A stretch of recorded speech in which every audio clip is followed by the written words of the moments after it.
Analysis: America's far right stole the spotlight. Now comes the backlash.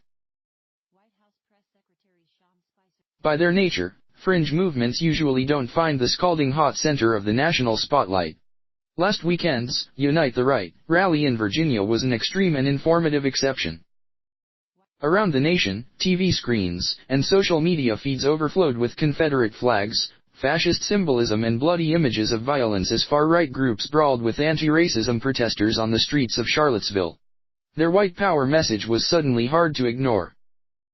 What has happened since underscores a basic principle about the far right in the United States: attention is a double-edged sword for white nationalists and neo-Nazis, a tool of further empowerment and an implement of their ruin. Over the past 2 years, embracing the energy of Donald Trump's presidency, far-right millennials have grown increasingly vocal on social media and at public events around the country. They've accumulated new followers, piled up donations and garnered profiles in mainstream media outlets. But their rising visibility also breeds contempt. Outside the far right, antipathy to neo-Nazis, white nationalists, and other fascist figures has been building for months, sometimes giving rise to protests that boil into violent street fights. Now, the blowback from last weekend's high-profile chaos has spread further into the business world, on the streets and even at home. In recent days, several websites frequented by the far right have been shut down and forced into silence. The Daily Stormer, the internet's most popular neo-Nazi site and a crucial platform promoting the Charlottesville rally, has had its web hosting yanked by GoDaddy and Google, and the site had gone dark as of Tuesday. Same for American Vanguard, a fascist group whose supporters attended the rally and which had its hosting dropped by WordPress. Gab, a social media service popular with some far-right figures, was temporarily inaccessible after its operators said it was being bombarded by a distributed denial-of-service attack by online vandals attempting to shut down the site. The Anti-Extremism Southern Poverty Law Center is pressuring PayPal to cut off white nationalists from its services. Leading white nationalist Richard Spencer, who was scheduled to speak at the event, already has had a future speaking engagement canceled at Texas A&M University, and 2 Washington, D.C. hotels canceled his reservations as he tried to book space to hold a news conference to debrief reporters about the weekend's rally. Instead, reporters filed into his home office to hear him talk. "We kept getting canceled. We had to come here," Spencer told them. Less extreme figures abandoned and criticized the alt-right movement in November after a video of Spencer receiving Nazi salutes at a conference went viral. Now, Spencer and other prominent rally figures are again under criticism from the right.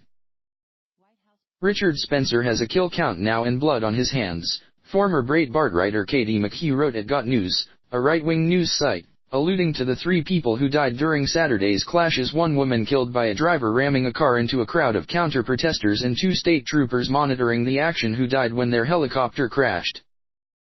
Spencer is not responsible, but, of course, he is completely responsible, McHugh wrote, both because he knew that something like this is exactly what would happen and because the entire media is going to treat him as responsible, which, of course, he knew was going to happen.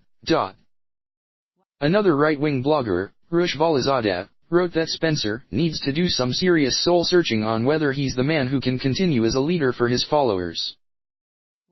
Spencer denied responsibility and has blamed officials for the chaos, tweeting at Charlottesville Mayor Mike Siner, "You are responsible for allowing this chaos.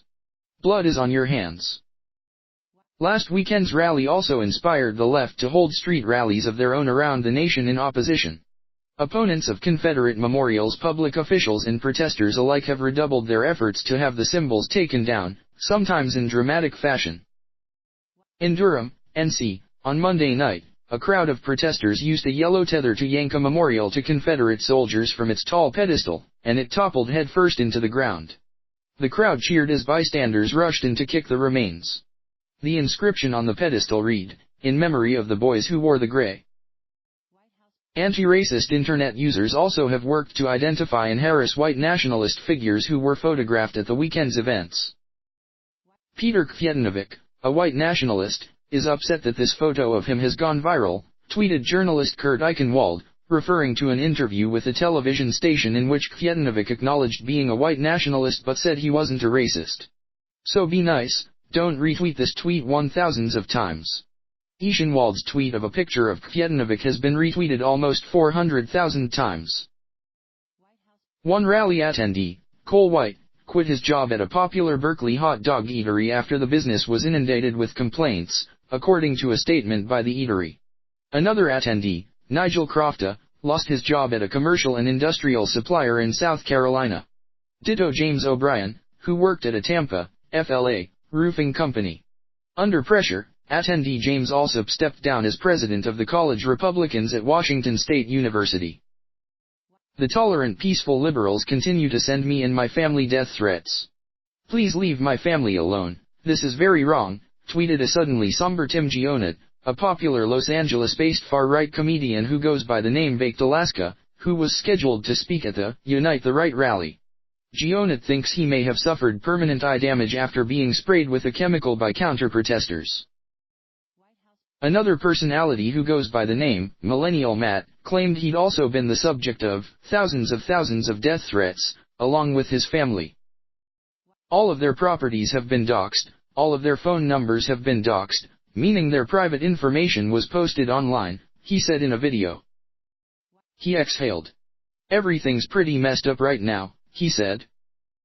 One North Dakota family went so far as to publicly ostracize their son. Peter Teft, my son, is not welcome at our family gatherings any longer, wrote Pierce Teft in a letter published in the Forum newspaper of Fargo. He once joked, the thing about us fascists is, it's not that we don't believe in freedom of speech. You can say whatever you want. We'll just throw you in an oven, Teft continued. Peter, you will have to shovel our bodies into the oven, too. Please son, renounce the hate, accept and love all. Thank you for watching, please like, comment and subscribe.